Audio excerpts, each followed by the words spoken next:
What is up, my brothers and sisters, my agents of respect? It's your boy Trey Johnson back with another episode of the No Disrespect But podcast. Considering Saturday, I am still repping my Alabama Crimson Tide, man. And uh, just to show y'all how dedicated I am to this podcast, I'm currently on my lunch break at work. So, trying to get this done for y'all. Got a major event happening tonight. So, wanted to make sure I continue to stay consistent and get these podcasts and these episodes out to you guys. Please make sure to like and subscribe. And if you have any comments, definitely want to hear from you. Like we always say, we want you to keep those comments respectful as well. You'll see at the end or when you look at the description of this podcast, if you want to support your boy, give me a little change. You have an option to be a monthly subscriber for as little as 99 cents a month, which is fine for me. So I appreciate all the support up to this point, um, and you guys continue to support going forward. But yeah, man, tough weekend for the most part when I'm thinking about Saturday. If you think about last week's episode or Friday's episode, talking about the games to look forward to, one of the games, probably the game, because I saved it for last, was Alabama versus Texas, and I said we were going to have joyless murder ball. That Bama was going to dominate from the opening kickoff to the last whistle. Um, there was joyless murder ball, all right, but it was to Bama, not by Bama. And you're probably looking at the score and it's like, oh, they only lost by 10 points, 34-24. But when I tell you, it just felt like Alabama got dominated at every facet of the game. Special teams, offensive line, defensive line, secondary, linebacking unit, quarterback position, wide receivers, running backs. It just felt like Alabama couldn't get out of their own way.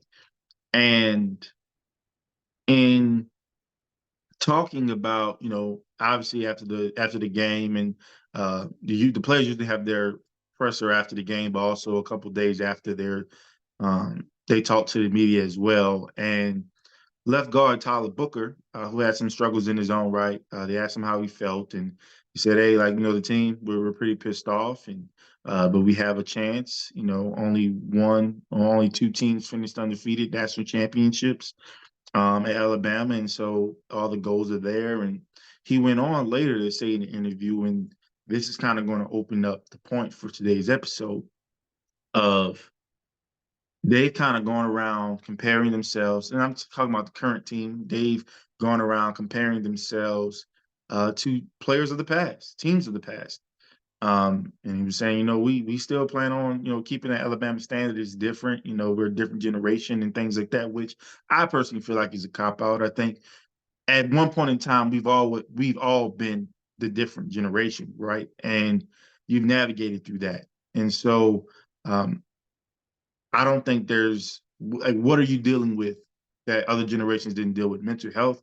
Actually, there's things now to help with that. Before, no one cared, especially from a male standpoint. We would call weak if we had what we now know to be mental health issues. And so, who's to say that that wasn't harder? Because you have an issue, there's a problem, but you can't take it to anybody, and you're being made out to be the weak link because you have no idea how to express it, but you're going through it. But that's neither here nor there. Other generations didn't have name, image, and likeness, so they definitely weren't getting paid, wink, wink, so to speak, before they even took a snap. You at least had to show you would worth something to really get a dime, to be quite honest with you. So, what exactly are players dealing with now? Social media? I mean, sure, but news reporters and columnists, they could be just as brutal. So let's not, and they're coming from a place of what you would consider to be professional and know-how, not just a random person on the couch saying something about the game. But again, that's not really what I want to focus on. What I want to focus on is Tyler mentioning that they've been recently comparing themselves to players of the past in the Alabama standard of the past. And to be quite frank with you, I think that's been the issue the past 3 years. Think about the teams, especially during the Saban era, that have come through. And you rarely ever heard those players talk about the Alabama standard in a sense of this mythical thing that just happens. They would talk about execution. They would talk about doing the right things on and off the field, making sure you're listening to coaches, making sure you're doing your job. And I think somewhere along the way, with these recent teams, and I say these past 2, 3 years, so the 2 years with Bryce as the starting quarterback, and coming into this year, I think too much focus has been put on this Alabama standard and having to play to this standard. And as I kept thinking about that, it hit me like that. The Alabama standard doesn't exist. And no disrespect, but it never did. And I want to explain myself because now I've seen some of the older players from past talking about the Alabama standard, and this is what I mean that it doesn't exist and it never did. The Alabama standard, in theory, wasn't something you just strove, you wanted to be. It was the players. It was the coaches too, but it was the players. You had it. You had the mindset to want to be the best. To, if you were a player who wanted to play on Sundays and make a way for your family, you did everything. You fought tooth and nail to make sure you were the best quarterback. You were the best running back. You were the best wide receiver. I don't think a Jalen Hurts was comparing himself to AJ McCarron. I don't think he was, comparing himself to a Brody Croyle or whatever it is. I don't think, that the Derrick Henrys of the world were trying to be the Mark Ingrams of the world. It was, I need to be the best Derrick Henry for me to be the best so the team can be the best that it can be. And I think we've lost sight of that. And of course, the coaches are important in that, right? I think they're there to help refine this mentality and shape it and form it to where it's in healthy form of competition and mentality, to where you're not getting, yourself in trouble or doing something reckless in the field of play, right? But at the same time, I just felt like players of the past had it. They had the mentality. They had the go get it attitude. They had the want to, the desire that I'm going to hit someone in the mouth before they hit me in the mouth. We're not going to struggle running the ball. We're not going to just let the quarterback call his mama, his daddy, his grandparents, go back in time, visit his great granddaddy who was in World War II before they actually throw the ball. We didn't have them. We had the mentality that as the quarterback, my job first and foremost is to take care of the damn football. Nothing else matters. I can miss a throw. I can throw a bad pass every now and then, but what I cannot do is give the ball to the other team. That was a personal desire of our players. That wasn't something that Coach Saban had to drill into them. That wasn't something our offensive coordinators, defense coordinators, position coaches, analysts had to drill into them. Those were individuals that knew, if I'm turning the ball over now, the people that analyze if I can play on Sundays or not, or if I can play in the Canadian Football League or not, they're going to say, I don't want that player on my team. If I'm missing blocks, if I'm missing tackles, if I'm missing assignments, there was a personal responsibility not to live up to some mythological standard, but to know that I played like shit. I played like shit. I didn't play to my standard, not Alabama standard, my standard as a person. What that name on the back of that jersey is, I didn't play up to that standard. I made myself look bad. I made my family look bad. I made my friends look bad. I made my high school and middle school and park ball coaches look bad because I played horrible today. That's what the guys now that felt that shame of how they played against Texas, this past weekend, that is the mentality that they need.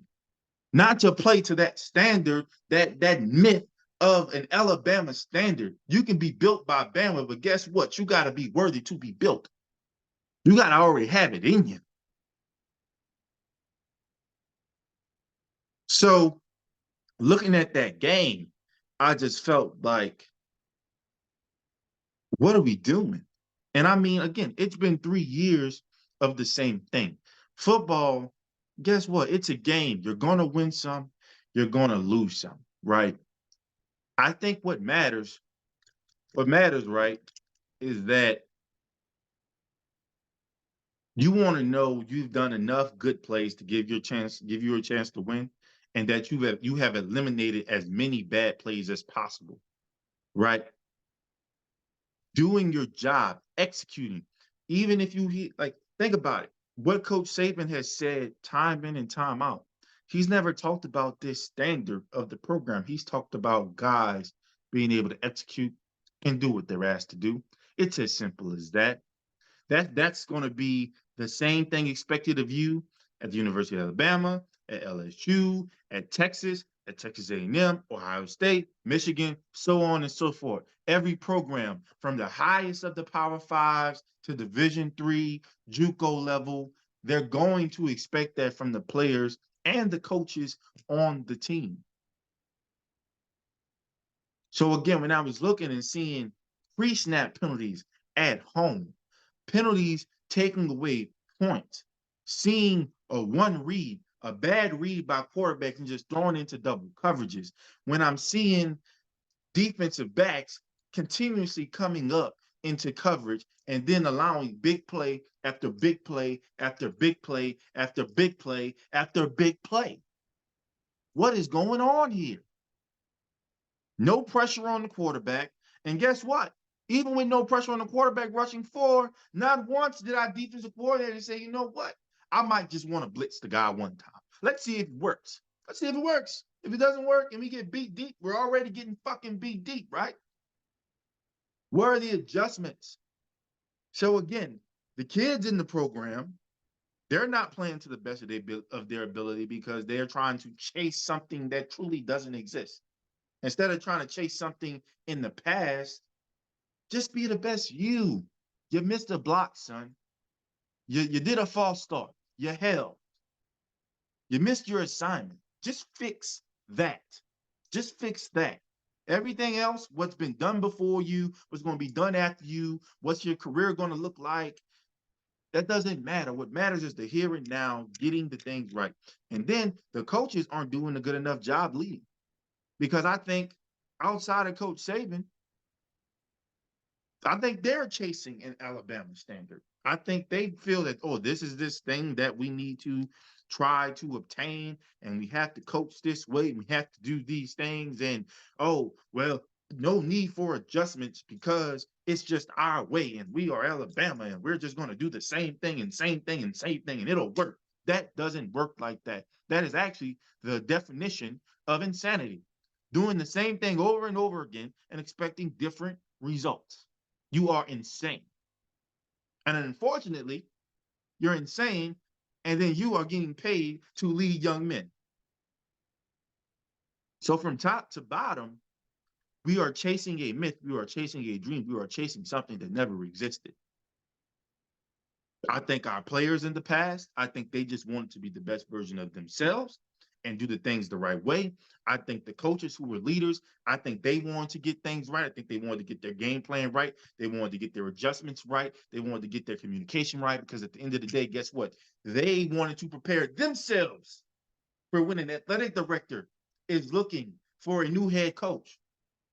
Or if you're a position coach on Alabama staff and a head coach is looking for a coordinator, you have done the good things of building value for yourself that you can now get some value for your friends, your family, your loved ones, get that new job, get that new opportunity. And so I don't think our coaches are even doing these things anymore. Think about it. The offensive coordinator last year, Bill O'Brien, yeah, he went back to the Patriots, but he had to go back to a team. that he already worked for. When if he had made proper adjustments, we're talking about this guy possibly being the head coach in the NFL. Pete Golding, defensive coordinator for a long time. He just takes a lateral move to be another defensive coordinator at another SEC school. When why aren't you a head coach yet? And look at our guys now: Kevin Steele, Tommy Reese. I think Tommy, being the younger of the two, obviously, I think he should be in a position for what he does at Alabama. I know he's not going to be here a long time. He shouldn't be here a long time. And not because he's bad at his job, it's because I expect him to be really damn good at his job. And he's going to be leading a team, being one of the youngest head coaches in the nation. I expect that from Tommy Reese. Coach Steele had a rough year at the University of Miami last year, but here used to be our defensive coordinator once upon a time, had some good memories. Hey, you can't chase that, coach. You can't chase those memories from the past. You got to make it happen now. When we need to adjust, we adjust. When it's working, it's working. So from top to bottom, hey, guess what? Even Coach Saban, I love you. And I get it. Miss Terry, I love her too. She's worried about your health and worried about you getting animated on the sideline. But guess what? You got to start getting on their asses. It's about fucking time. I'm tired of the, it's like the fucking Hulk when he got his ass beat by Thanos and then he had to go back in time. He's like, oh, I got to shake a car. That's what we have now. We have a green Bruce Banner. I need the Hulk. I need you to get on their asses because this is bad. We're not seeing adjustments. We're not seeing execution top to fucking bottom. It has to change. And not because of some standard, but just because it's just the way life works. You can't continuously start to fail. And again, I'm tired of hearing nobody wants to win more than the players. To me, that is bullshit. Because year after year after fucking year, it's the same stuff all over again.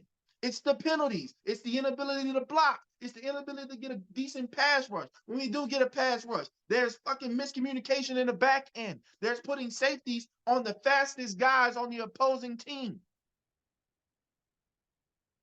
So don't tell me the players wanted more, especially when they go from a loss where they just embarrassed not only the name on the front, the name on the back, and they're going to social media, TikTok, Instagram, playing, doing videos saying, oh, look how many followers I got. Look how many views I got. What? I don't want to hear shit from you after a loss, to be quite honest with you. And I get it. It's a free country. You can do what you want. I'm not telling you to go into a Great Depression because it is a game. It's not the end of the world. I understand. But have some type of fucking self-awareness. Act like it means something to you.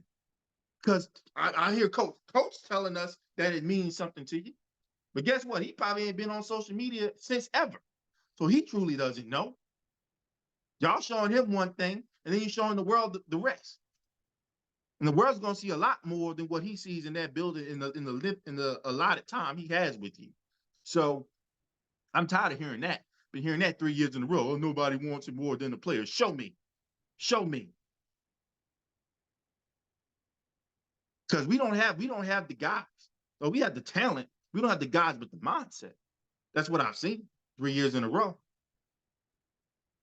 It's like, okay, the past 2 years, we put a guy who, yes, he ends up being the first overall pick, but shit, to me, it was in spite of what was going on. He inherited the worst offensive line the past 2 years in Alabama history, at least under Saban. Then Jalen Milroe pressured on half of his snaps, if not more. And you're wanting him to be a prototypical drop back quarterback. This is an offensive coordinator now that had 4 straight dual threat quarterbacks at Notre Dame. So he knows how to utilize a guy that has great ability with his athleticism and his legs. No design quarterback runs. Nothing. So again, it's not just the players. I get it. Tyler Booker said it for me. He did 90% of the work. We've been comparing ourselves to guys in the past. You got to stop that. And if you are a coach on that staff, and you are thinking the only way you can coach these young men is to compare them to people of the past, because I guarantee you a 17, 18-year-old didn't just wake up in the morning thinking, oh, I got to be like so-and-so. No, it's y'all drilling that shit into them, and you have to stop. Because it's not the guys from the past. It's not their job. It's not their responsibility. They definitely ain't getting paid for the shit to coach up your current crop of players. It's your job. Don't mention guys from the past. Don't mention coaches from the past. It's what we have today, right now. So as it stands, I get it. The sky has not fallen. It is not the end of the world. We're just 1-1, 10th ranked team in the nation. We just have to jump 6 spots to get to 4. 6 spots to get to 4. That's all the fuck we have to do. Because the top 4 teams in the country, rank-wise, are going to go to the college football playoff. You have a chance to compete for a national championship. But guess what? I'm saying that shit down, but we got to do week by week. We got to think about USF this week. So I want to see that shit cleaned up. We're going on the road. Obviously, you think, oh, well, they're not a big team. They're not in a big conference. We can take it easy. I want to see that mindset. Because if you think you can just walk in there and just be casual and do what you want to do and go through the motions, you're going to continue to build up bad habits. You want to know how I know bad habits were built up already 2 games in? Snapping against Middle Tennessee State was shit. It was complete shit. But oh, we forgot because oh my God, Jalen Milroe picked it up and ran 25 yards for a touchdown. We didn't pay attention to the shit snap. So then what happens? All versus Texas, snap infractions, low snaps to the quarterback, to where by the time he has to pick the ball up, get his eyes upfield, timing's all off. So again, are you going to use these tune-ups to actually tune the fuck up? I hope so. So I am expecting a more polished, a more clean game. I don't give a damn. We win 6-0. As long as we're running the ball well, we're blocking well, we're not getting a lot of penalties, we're getting a pass rush on the quarterback without having to fucking blitz for once.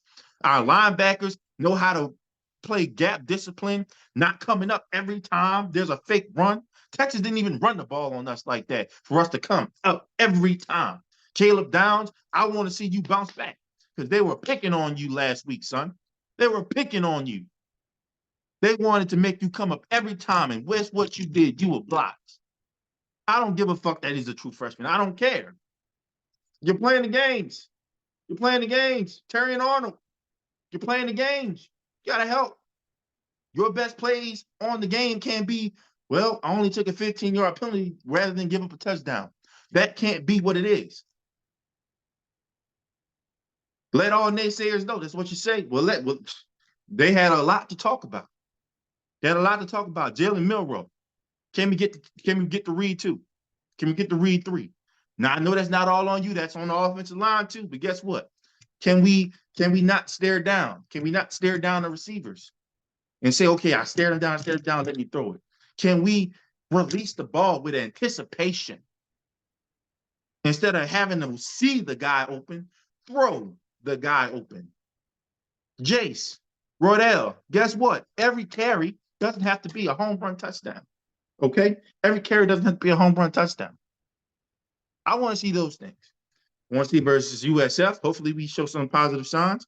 Then I'm hopefully talking about those positive signs and how they transition to against Ole Miss and so on and so forth. But it has to be game by game now. No mishaps, no room for error. Because right now, not only are you trying to stay undefeated the rest of the season, now you are trying to audition. You are trying to make the committee feel like, okay, this team just had a mishap early on in the season. They're a really dominant team. They're one of the 4. That's what you're playing against. But it starts with you. You. Don't do it for me. Don't do it for the coaches. Do it for you. Do it for the other young men like you on that team. That's what it's got to be.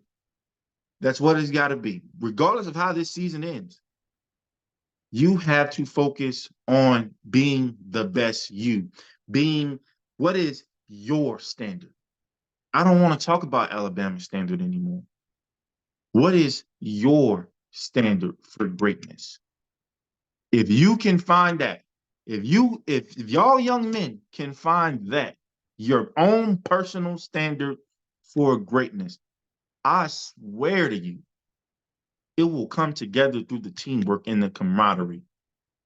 Because you will know your brother's goal, your brother will know your goals, and your objective will be, I will not let my brother fail. I am my brother's keeper. That is the mindset. I am my brother's keeper. Are you ready to take on that challenge? That's how you become a national champion. That's how you become a player on Sundays. A personal objective coming into a team and having that mindset that I will not let anyone on this team fail in their objective. So again, the Alabama standard doesn't exist. It never did. And that's okay because it was never the standard of Alabama that won national championships. It was each and every one of those young men going to class, going to practice, doing the outside work. It's the coaches doing the film preparation. It's you guys that make that happen. It wasn't the guys before you. It's not going to be the guys after you. It's going to be you. Are you ready for that? And if you are, I think it's about damn time y'all start showing it. Roll Tide. Now, what I said offended anyone, as I always say, that's a good thing. It's an opportunity for me to learn, and it's an opportunity for you to teach me. All I ask is that you keep it respectful. Peace.